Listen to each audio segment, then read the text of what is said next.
ที่แรกว่าสิเอา3x7หนุดมันคืออยู่เทิงพุ่นพี่น้องเดี๋ยวจะเอามาชุดพี่นี่พอทีนี้เฮาก็บ่ได้เฮ็ดหยังอยู่แล้วมันว่างเปล่าคันได้ต่อจากตัวนี้มาดึงมาพี่อีกเสานึงก็แม่นตัวนี้สิปิดเด้อหลังคาตัวนี้ฝนก็สิบ่สาดเข้านี้นะพี่มาไปจะเตรียมมาเดี๋ยวเรามาจะว่ามีแนวกินมาฝากมาต้อนบ่จักเนาะมาหลังหมู่บ่โอ้มีน้องเมียน้องเมียหักได้หาโอ้คักได้หาจะเอาอยู่บ่คันน้องเมียน่ะเอาแล้วคักแล้วคอนปอนยังว่าใครทุบรถเนาะคอนปอนใหญ่ๆนะใส่รถ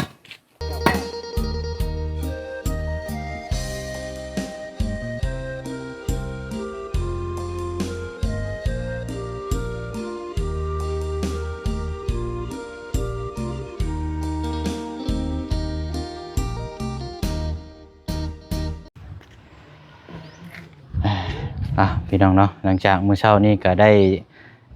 แจ้งพ่อแม่พี่น้อง FC เฮาไปแล้วเนาะสำหรับทางช่องของทางพ่อน้องเปลวพี่น้องเนาะตอนนี้ก็มารับมาชมในช่องของทางบ่เสียงเนาะพี่น้องเนาะตอนนี้ก็เวลาสิเข้าเที่ยงแล้วพี่น้องบรรยากาศครึ้มฟ้าครึ้มฝนอีกคือเก่าเนาะแต่ว่ามื้อนี้บ่ได้ออกไปทางใดเนาะเฮาก็อยากสั่งสานฝันให้ทั้งครอบครัวอย่างน้อยก็มีอย่างใดอย่างหนึ่งในครอบครัวพี่น้องพอได้แก้ไขในหมู่ในครอบครัวก็ได้ว่านี่แหละเนาะจะเปิดห้านค้าพี่น้องเปิดในทางเมน้องเปลวเนาะตอนนี้ก็เขาเปิดห้านค้าอยู่ทั้งเพื่อนไม่เท่าทวดกะมันอยู่กลางหมู่บ้านพี่น้องเนาะกะการค้าการขายกะดีเป็นบางช่วงบางเวลาเนาะแต่ว่ากะมันก็ยากการไปทั้งเฮานี่แหละพี่น้องว่าทั้งเมน้องเปลวก็ไปส่งลูกแน่เพื่อสีมาวัดซ้ายเพื่อจะเปิดห้านค้าบัดกระสวยนะพี่น้องเนาะก็ได้ว่ามาคิดแล้วก็อยากติดกับเพื่อนตัวเองก็ได้เนาะเฮาปิดย่ำใดก็ได้หรือเปิดย่ำใดก็ง่ายนะพี่น้องเนาะทางออกทางเข้าก็สะดวกสบายอยู่ดอกพี่น้องเนาะพี่น้องคนไปจราจรในการพอไปทางนี้ก็อีกหมู่บ้านนึงไปทางนี้ก็ไปโรงเรียนทางนี้ก็ตลาดนัดก็เป็นทางผ่านลายอยู่เนาะก็นี่แหละทางสร้างเพิ่นก็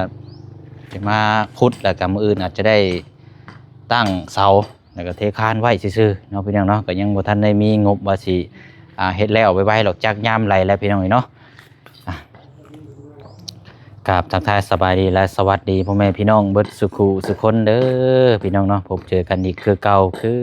เดิมอันนี้ก็ยังบ่ทันได้ถามทางอันแม่น้องเปลวเลยพี่น้องเนาะจะว่าเพิ่นบ่เห็นดีนำซ้ํบ่จักเนาะว่าเปิดห้านอยู่แบบนี้หรือว่าจังใดเนาะเดี๋ยวถามจักเล็กจักน้อยก่อนเนี่ยมันแดวไวกว่าเนี่ยมันแดวไวกว่านอนหนาฝนเลยสิแค่ได้มันฝนตกอะอยู่เฮือนทางน้องมันก็เปิดง่ายอะไรเปิดจะขี่รถไปปุ๊บทางเปื้อนเตอะครับเวลาสิปิดห้านกับมันก็มาดึกเนาะคำดึกประมาณ2-3 โมง2 ทุ่ม3 ทุ่ม2-3 ทุ่มอะไรพี่น้องบัดผู้หญิงแน่บาดนี้เนาะมาคือว่าในทางบ้านทำกระเปียวนี่แหละแน่เนาะก็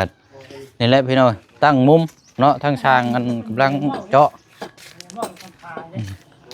นี่มองเจาะอยู่นี่สิเป็นมองเสาลักเจาะเสานี่ประมาณคมกว้างนั่น3 เมตรแต่ว่าคมยาวนี่ประมาณ7นี่แหละพี่น้องแต่ว่า7น้อยๆแต่ผู้เชี่ยวอยากได้เอาคมยาวเพราะเนื้อที่เขานี่สิเอาไปพุ่นแหละ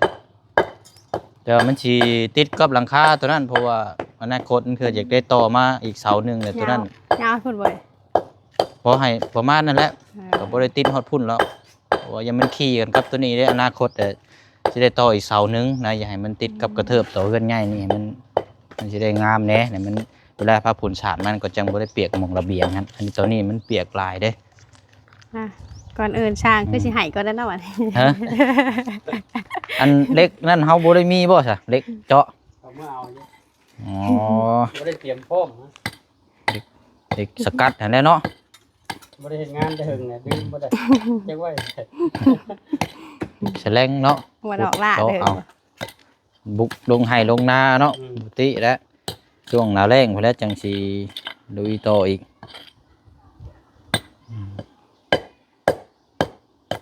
อยู่โซนนี่แหละพี่น้อง3เอาความยาวเอาเนาะประตูก็สิห่างจากห้านจาก หลักๆมานี่ประพี่ก็สิประมาณ4เมตรปลายนี่มาจากประตูไว้พุ่น อืม เพราะว่าเฮา คิดเองนะ คิดเองน้ำไปดีละเข้า เห็นไหม มา น้ำดิ โอ้ โอ้ห้านน้ำเย็นได้เหรอไปย่างเงี้ยที่บ้าน เดี๋ยวว่าคนเขามาหลายบ่จักเนาะ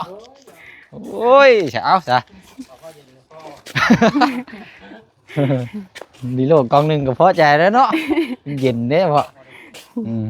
ได้เนาะเอาเบิ่งก่อนอนาคตก่อน ขนาดว่าติดแอร์ ไป ตัว ฮอด เดียว จอด เสีย ถึง ค่าไฟเป็นล้านบ่ เรือนละ เองเนาะ 600,000บ่ค่าไผในเฮือนนี่ 500,000 500,000ปลาย600,000พุ่นได้มีแอร์ตัวเดียวหนึง บาง นี่ เดือนก็ล้านจักเฮ็ดหยังโม จักจำไรแล้วบวกกับห้านตัวเทิงพุ่นอีกบ่ได้ล้านปลายว่าห้านอยู่เทิงพุ่นก็เฮาก็เสียเองเบิดเลยเด้ เดือน เพ ละ ราะว่าทั้ง 500,000 400,000 เจ้าของเฮือนพุ่นกับเฮา แม่น พุ่นเฮาบ่ได้ให้เพิ่นจ่ายเฮาจ่ายเองหมดเลยแต่ละเดือนตั้งแต่เริ่มตั้งห้านมาแล้ว500,000ปลายหั่นนั่นก็อันนี้ก็500,000ประมาณล้านโอ้โหดูก็เลยตัดสินใจอยากเอามาสุมอยู่หมองนี้เลยบัดนี้นั่นแหละก็ยามไหลแล้วจักจริงสิแล้ว ค่าไฟเสียซ้ำของ70 กว่าพันเนี่ยซ้ำกับหลังเรือน ขึ้น สาม ดี ละ นะ เฮือแสนถึงเนาะนี่เนาะ แพงเนาะ อืม เองในวันนั้นเดี๋ยวนี้ แอร์ก็เปิดแต่ตอนกลางคืนใช่เนาะ ก็มีแต่กลางคืน กลางเว้นก็เพราะได้คอยได้อยู่ใช่ล่ะ เรือนแก่40 2เฮือนน่ะล้านปลาย2เฮือนล่ะ เรือนแต่วงแล้วว่าเดือนหนึง300,000ปลาย อืม เดือนไหน อ่า นี่ มันอยู่แล้วใช่เนาะ แต่ก่อนนั้น300,000 200,000ปลายแล้วอะค่าเพิ่นตั้งเก็บใหม่ คือว่าจะขึ้นอีกแล้วบ่ ขึ้นเด้แพง อื บ่ มปรับ ไปมันขึ้นไปลายกันยัง อ่ะ ลายกันไปเรื่อย อืม แพงขึ้นไปเรื่อยแบบแพง เพิ่นยินเพิ่นเอาอยู่ยัง รัฐบาลเขาเป็นหนี้เด้ อืม เป็นหนี้ ปรับค่าไฟขึ้นบ่ ครับปรับค่าไฟประชาชนขึ้นเขาเพิ่นเว้า แม่เพิ่นก็แจ้งบอกอยู่ เพิ่นแจ้งบอก เพิ่นก็บ่ได้ว่านั่นนะเพิ่นก็แจ้งปรับราคาไฟขึ้นอืม คืนมากเนาะ ไปอะไรเนาะอันมื้ออื่นก็ย่อเลยมื้ออื่น อืม เพราะว่ามันมื้ออื่นมันเก้าค่ำเนาะมื้อนี้วันศิลป์พี่น้อง8ค่ำ9ค่ำมื้อนี้มันย่อแล้วก็ดูเด้อแล้วแหละตามที่ได้ใช้เพิ่นเฮ็ดนํกันนี่6คนบ่คือ5คน5บ่ ฮะถึง6ท่านได้มานะจะสิมาบ่บ้าง เอาซะเนาะ โอ้ก็บ่มี 4-5 คนนี่แหละเนาะสุ่มช่วยกันบ่ถึงดอกมีแต่คนเป็นงานเบิดเลยพี่น้องนี่ดอกอืม แต่ให้เพิ่นย่อตั้งมานี่ก็ได้เด้ถ้าเพิ่นบ่นั่นน่ะ เขาห้ามบ่หามือ ก็ ทำบ่รอให้มันแข็งก็ได้ บ่อยู่เลยเนาะเหมือนเสาหัวไม่แดงใครอยู่เด้ พอจะพังดินให้มันแน่นนี่แล้วเนาะเฮ็ดตามขั้นตอนนี่แล้วเฮ้ย แต่มัน ให้แม่แป้นได้เปิดมีม แป้นอยู่ข้างหลังบ้านเพิ่นเบิดแล้วแป้นเก่าเฮานี่แหละเนาะอันนี้ก็มันสิติดตัวนี้แน่จักหน้อยพี่น้องติดประตูตัวนี้แหละ สิทุบก็สิได้บ่ โอ้บ่ทุบบ่ได้ได้เบิดลายได้นี่ เออ ประตูนี่ก็บ่แม่นถึกๆเด้นี่เฮ็ดนี่ก็คืออะไรเขาย่อยบ่แม่นง่ายเด้นี่ก็ ได้อยู่นี่แหละเฮาก็ย่างเข้ามานี่นั่งเล่นอยู่นี่นั่งตั้งโต๊ะอยู่นี่เล่นอยู่นี่แหละ ถ้าว่าเอาตัวนี้ออกไปแล้วโอเคได้แล้ว อืม แต่มันหักคือว่าแล้วตัวนี้ได้มันสิบ่มีตัวจับ บ่ได้ได้ว่าเฮือนเฮามันแบบแนวนี้เป็นคือประตูเลื่อนนั่นแบบมันสิง่ายอยู่ นั่งแตนบ่ แตน โอ้หลายแท้น่ะ อืม หาทางมันเขาเฮ็ดเป็นโค้งเลื่อนไปตามโค้งเลยนะ อืม อืม แม่นอยู่มี จังได๋ซะแบบนั้นเนาะ มีอยู่เขาเฮ็ดอยู่ โอ้อันแบบพับไปหั่นบ่ แบบว่าชุกแล้วมันสิไหลตามโค้งก็ได้เลย อืมเฮ็ดแบบ เลื่อน โค้ง เขาโค้งฮักโชกเขายังเฮ็ดได้ คันว่าเฮ็ดโค้งนั่นได้อยู่เนาะนี่เฮาเฮ็ดตัวเดียวนี่เฮ็ดตัวเดียวนี่ได้เฮาดึงโค้งออกไปพุ่นเลยเนาะ มีอยู่จ้างแถว มันก็สิโอเคอยู่เนาะ เขาเฮ็ด อืม มันสิง่ายตัวเขาเปิดสิ มันสิบ่เกะกะตัวนี้เนาะแม่นนั่นแหละคันว่าได้ซั่นก็โอ้คักแล้วเฮ็ดร่องนะเนาะคันสิเว้ากันเนาะ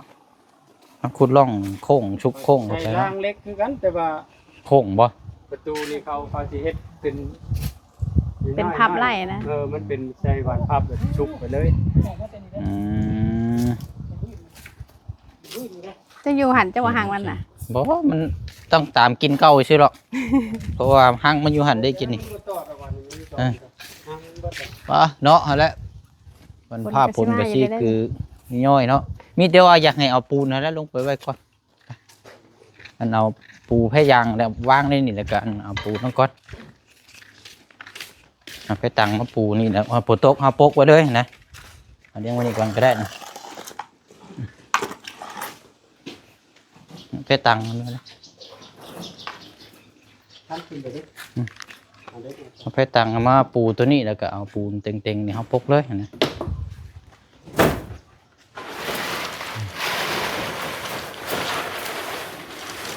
ปูตัวนี้ก่อนแล้วเอาปกไป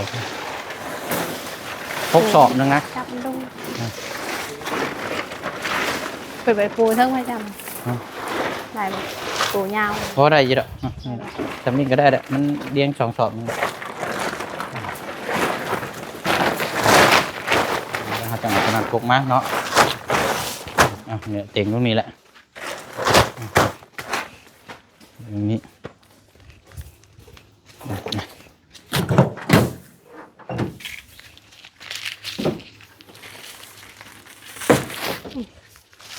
บังเขา โอเคเอาไม้ไหม แล้วจะ เอาไม้มามันหมอกไผ่หดเข่าใหม่พอแห้งแล้วเนาะ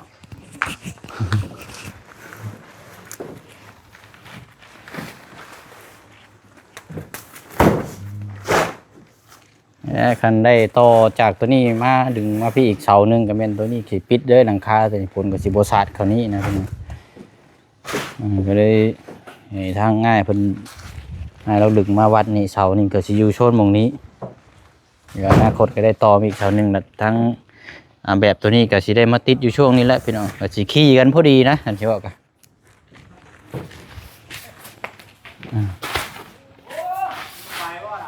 มีอะไรนะงัวบ่น้ำมากเลยมันบ่ไปแล้วมันย่านแล้วเนาะโอ้เดี๋ยวแล้วสาวเนาะน้ำบกก่อนบืนก่อนจังเอาไป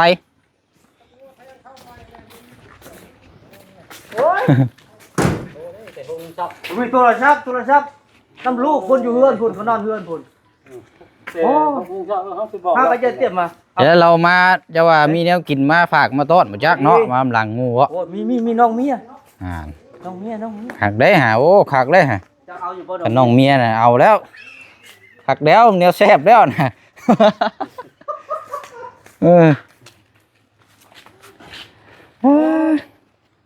และคันว่านั่นก็จังเอาไปตั้งต้นพกไว้นี่มาฝนตก อันโทรศัพท์ก็อยู่เฮือนลูกก็นอนเฮือนเจ้าของก็นอนหน้าพาเจเตี้ยหาก็บอก มาแล้วฮะก็ไปแล้วเตี้ยไง เอามากับข้าวมาโลดเนาะได้เฮ็ดได้นี่ แล้วเฮ็ดนำกันจะคนกับ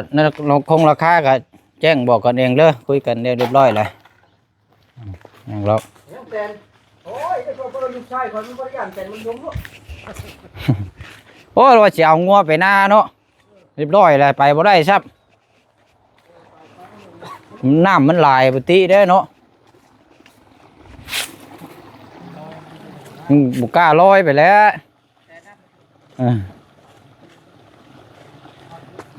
เอานี่แหละพี่น้อยปลาเต้นแตกโคบอยู่ปลาซิว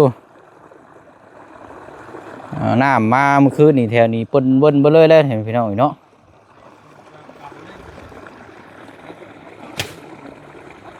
เป็นคลองน้ำอยู่เทิงนี่จะเป็นหนองสระใหญ่แล้วก็ขึ้นไปหั่นก็สิมีตลาดนัด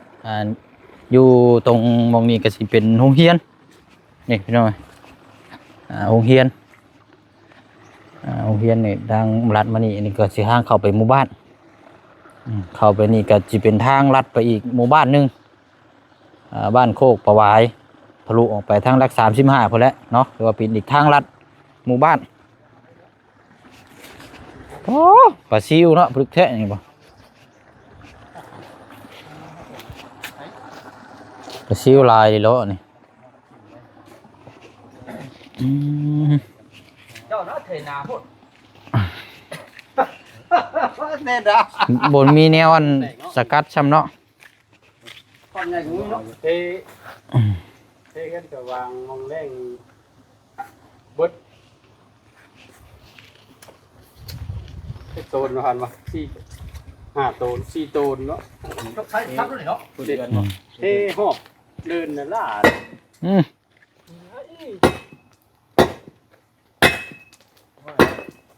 จกอะไรอยู่ข้างจกสิฮักย่ำท่วมจกฮัก เว้ย คอนปอนยังว่าใครทุบรถเนาะคอนปอนใหญ่ๆนะใส่รถ เจ้าข้ามาบ่ ต่ำรถ หน้าป้าชงเลย อืม เปียกลงมาเปียก โอ้เนาะเต้น เทนานี่เนาะ ว่านายังแตกอยู่นะ เตะเนาะ เว้ยนั่นแหละน่ะไปบ่เลยหญ้าขึ้นบ่เลย เนาะมันเตะเงาไปสิเป็นยัง เอามันตอนแรกเฮาปูเฮาเทแต่ข้างนี้เด้ ดินมันบ่ได้พร้อมกัน เทบ่ได้พร้อมกัน เทบ่ได้พร้อมกันได้บัดนี้มันอาจฝั่งนี้อาจจะเป็นเข้มแน่เพิ่นอาจจะจืดจางนะมันก็ได้แตกมาเป็นตามร่อง เทกันจะวางเป็นไปเล็กเนาะ แม่นกันใช้เล็กนั่นบ่แตกไอ้เล็กนั่นอันนี้บ่ได้ใช้หยังเลยว่านี่ว่าแบบโดดเอาได้นี่ครับคิดว่าบ่ได้มีอันนี้มันแตกธรรมชาติมันอันนี้รถก็บ่ได้เหยียบปานใดหรอกดินมันยุบมันก็แตกเออ พวกข้าวปลาได้จกเลยเนาะ อ่ะเบิ่งกันอีกจักเด็กจักน้อยพี่น้องเนาะ เทพื้นผ้า สีแล้วยามใดแล้วพี่น้อยเนาะอันนี้ก็เอา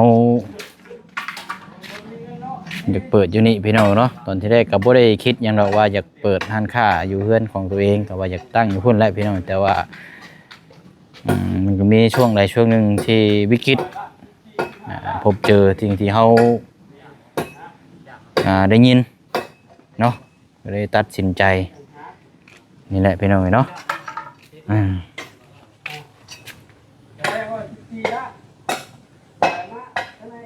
กกม่วงกับก้นเอากกนึ่งมื้อเช้านี่อันนี้ก็ได้อยู่แล้วพี่น้องเอาไว้เป็นห่มอยู่ข้างหลังพี่เอาละเนาะเดี๋ยวโจเบิ่งน้ำกันอีกจักเล็กจักน้อยเอาเนาะสร้างเฮานี่มีอยู่นำกัน6 คนสรุปแล้วนี่เอา3x8เนาะเอา3x8ตอนที่แรกว่าสิเอา3x7นู่น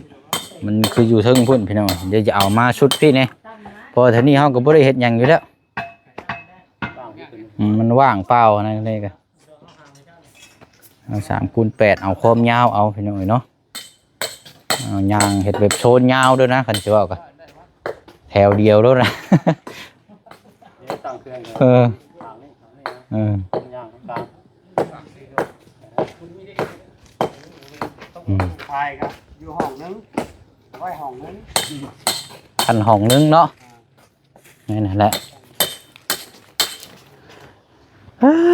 ไปแล้วเนาะจักยามไรแล้วบัดนี้พี่น้องตามเบิ่งน้ำกันนะทั้งแม่น้องเปลวนี่ก็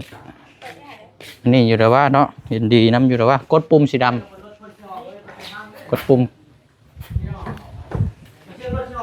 บ่ได้ออก ไปทดสอบอยู่ที่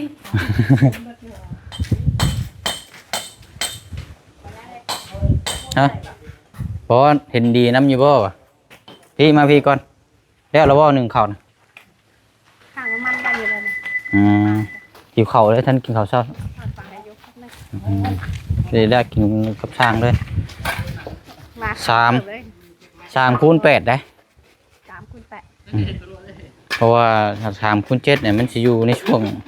มองนี้แล้ววันนี้มองพุ่นมันว่างเปล่าก็เลยเอา3x8ได้ซะเพราะว่าอยู่พุ่นเฮามันอยู่ได้มันก็บ่ได้ใช้อยู่แล้ว ยาวรวดเลยบ่ กับบันบิดตัวนี้อยู่หั่นนะ เดี๋ยวตกที่บ่ นี่เด้นี่มองไม้นี่เด้ขี้นี่ยาวแล้วเอาความยาวเองว่ะ เดี๋ยวได้นั่งได้ดินเนาะ เพราะว่าเธอกั้นห้องนึงแล้วก็นึงก็พอยาวเลยนะ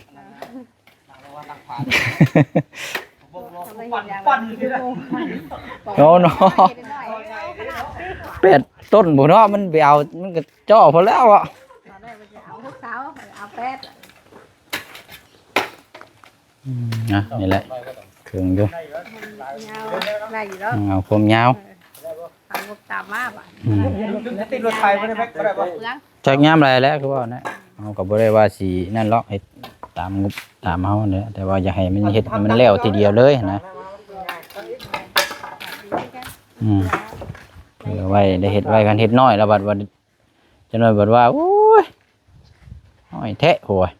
แม่ลายเมียลี่บ่เห็นเด้อหาเมียบ่พอเมียลี่ช้อยบ่ ใครน้องเมียยังผัวจักสิดิผัวนี่เมียจัก เพิ่นกวงนั่นลี่ก็หาบ่พอเด้ แม่บ่อยากนั่งนั่นแหละค่ะมี เอาไปเอามานี่สิอยู่พี่นี่นะเบิ่งนี่แล้วบัดนี้ ขึ้นไปได้ก็เด้อ เฮ็ดกับข้าวได้ก็ได้เด้อผมเที่ยงแล้วจังพากันกินข้าวแล้ว เด้อันน้องง่วงเจ้ากินอยู่บ่ ได้เนาะของมา ใช่จะว่าน้องเมียใช่โอ้ยตัวแล้วนี่ว่าน้องเมียบ่กินน้องงัวนี่เอาน้องเมียโอ้เมียนี่เนาะโอ้คือแบบนี้ เรียบร้อย เรียบร้อยอันนี้สิไปหาทางตัวนี้ อันอุ่นจักหน่อยก็ได้เนาะ บ่โอ้เฮาก็ต้มมาเดี๋ยวนี้เลย ปีแรกได้นี่ ถ้าก็เอาออกมาฮ้อนๆเนี่ย เอา ได้ทางแก้เลย ต้มน้องงัวเนาะบ้านเฮาแซ่บเด้นี่ ทำต้ม แบ่งเพื่อนมา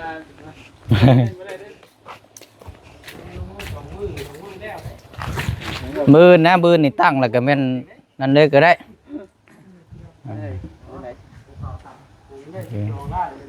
หยียดมาเจ้าผู้เหยียดมาหรอ มื้อนี้ขุดตีแบบพังปูนไว้มันแข็งเพียงบื้นเช้าแล้วให้เพิ่นมาลุยเลยมาลุยแต่เช้าเลยกันฝนบ่ตกก็เป็นโจมเลยแล้วนะเยียบเลย3 คูณ 8เอาความยาว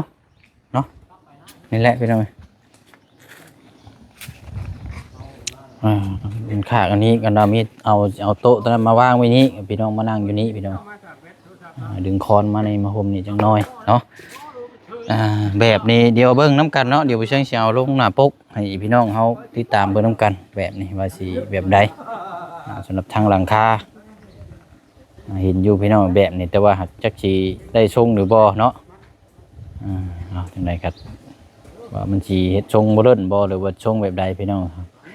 ยังบ่ฮู้แบบเลยสำหรับทางหลังคานี่แต่เฮาสิตั้งเสาไว้ก่อนเนาะแล้วไว้ก็ยังดีพี่น้องเนาะเฮาก็สิได้ยกย้ายเครื่องของลงมาเปิดขายอยู่พี่แต่ว่าหากจักยามใดแล้วพี่น้องเนาะอันนี้เอาเฮ็ดเฮาสร้าง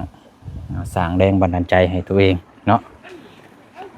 เป็นคนเดินทางได้พี่น้องแต่ว่าก็อยากมีสร้างแรงบันดาลใจให้ตัวเองเพื่อแรงบันดาลใจก็คือเฮามีสร้างแหละเฮาก็อยากบุกบืนนะพี่น้องว่าเฮามองเห็นตัวนี้ถ้าบ่มีอย่างเดิมมันก็เป็นไปตามเสียชัยมันก็อยากคือบ่ค่อยกระตือรือร้นปานใดเนาะอันนี้สำหรับทางหมู่เชียงนะพี่น้องเนาะเพราะฉะนั้นก็เฮายึดตัวนี้ไว้เฮ็ดตัวนี้นํพี่น้องแล้วก็นี่รถนี่ล่างนํเนาะนี่รถก็ยังหลายพี่น้องยังบ่ทันได้ผ่อนจบอยู่ยัง 200,000 ปลายแต่ว่าอยากเฮ็ดตัวนี้นำแน่เนาะเพราะว่าเฮาบ่มีอาชีพพี่น้องบ้านนอกเฮาแต่หันค้าหันขายแหละยึดไว้บ่ได้หมุนในครอบในครัวไปเอาล่ะพี่น้องเนาะจังได๋ก็คลิปนี้ลาพี่ลาน้องไปก่อนอีกคือเก่าคือเดิมเนาะเดี๋ยวหากินข้าวกินน้ำก่อนข้าวเที่ยงข้าวเช้าพี่น้องเนาะกลายเป็นข้าวเที่ยงแล้วบัดนี้เนาะนี่ก็มอบหน้าที่ให้ทางสร้างเพิ่นแล้วก็จังมาเบิ่งนํกันอีกเทื่อนึงเนาะไปอยู่ดีมีแฮงร่ำรวยเบิดสุขุสุคนบ๊ายบายเด้อพี่น้องเด้อเนาะขอบคุณขอบใจพี่น้องเฮาหลายๆเนาะพี่น้องเนาะ